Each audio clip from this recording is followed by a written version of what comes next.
Nama Bapa dan Putra dan Roh Kudus. Amin. Tuhan beserta kita sekarang dan selama-lamanya.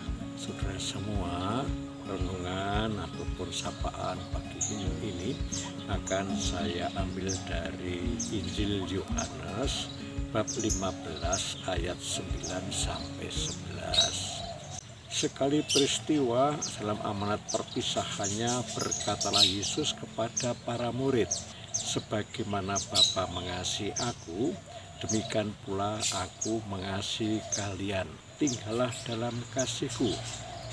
Jika kalian menuruti perintah-Ku, kalian tinggal dalam cinta kasih-Ku, sebagaimana aku menuruti perintah Bapa-Ku dan tinggal dalam cinta kasih-Nya.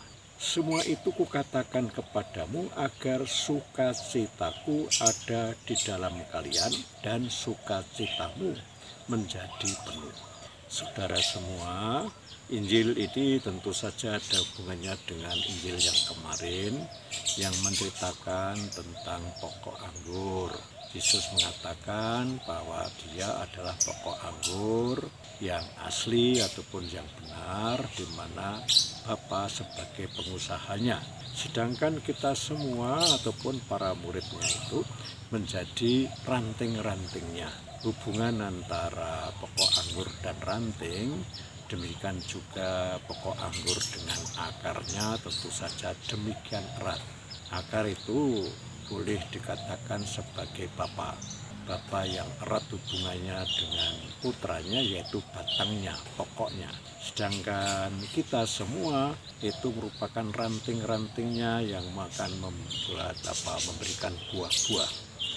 Ranting harus bersatu dengan pokoknya pada batangnya, di mana Roh Kudus sendiri akan merupakan sebagai getahnya yang menghubungkan antara akar, batang, ranting-ranting, daun, buah-buah. Itulah Roh Kudus yang juga menyebabkan pohon anggur itu hidup, bisa memberikan oksigen, bisa memberi menyatakan atau mengungkapkan kehidupan si pohon anggur tadi, yang menyebabkan enak dilihat, enak dipandang.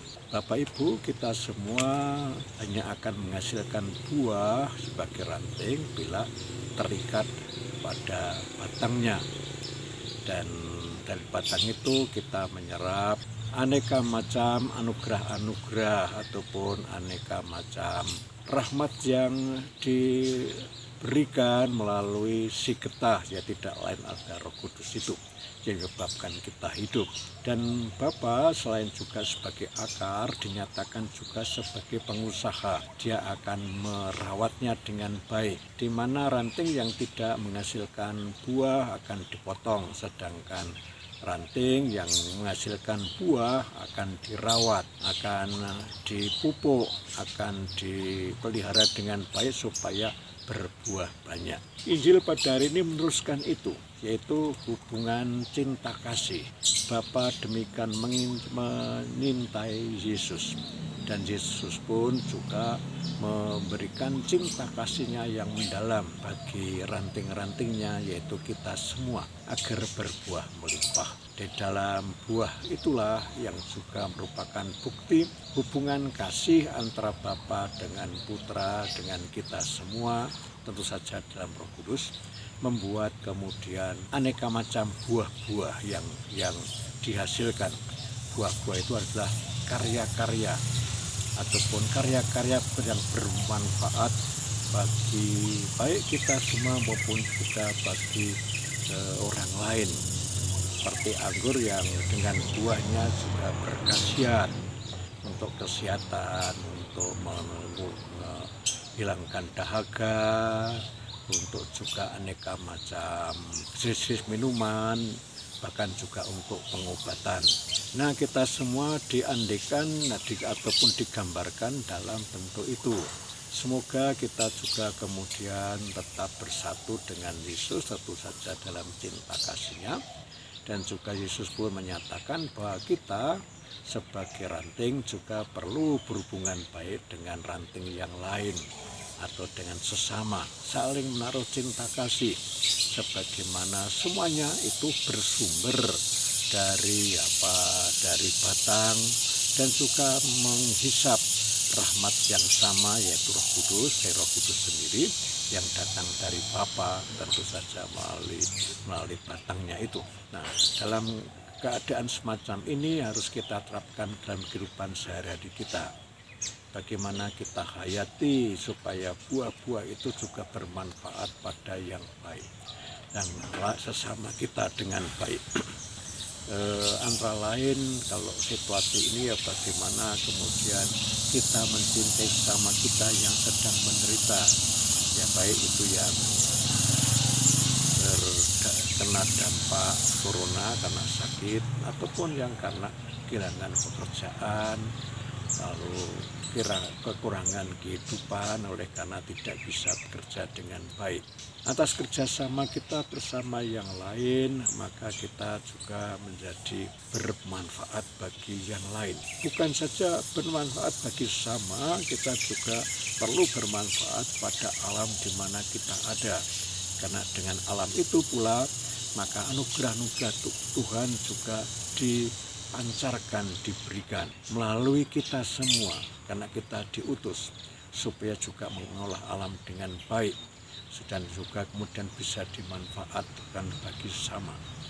Dalam situasi saat ini, maka bagaimana kita mungkin perlu bersama-sama bagaimana mengolah alam supaya cepat, misalnya saja bagaimana menanam sayur-sayuran, bagaimana menanam buah-buahan atau padi-padian yang kemudian bisa dimanfaatkan untuk secepatnya buat kita semua, mencukup diri sendiri ataupun juga kemudian kita bagi-bagikan kepada sesama kita supaya semuanya tercukupi. Itu adalah bentuk kasih yang kemudian juga diminta oleh Yesus agar kita saling mengasihi. Kasih itu menghidupkan, kasih itu mengembangkan, kasih itu mencukupi, kasih itu menerima, mencintai, dan juga bagaimana kemudian merengkuhnya supaya tetap berkembang dengan baik. Bapak, Ibu, dan Saudara semua, itu saja yang bisa saya ajukan sebagai bahan perenungan berdasarkan Injil pada hari ini.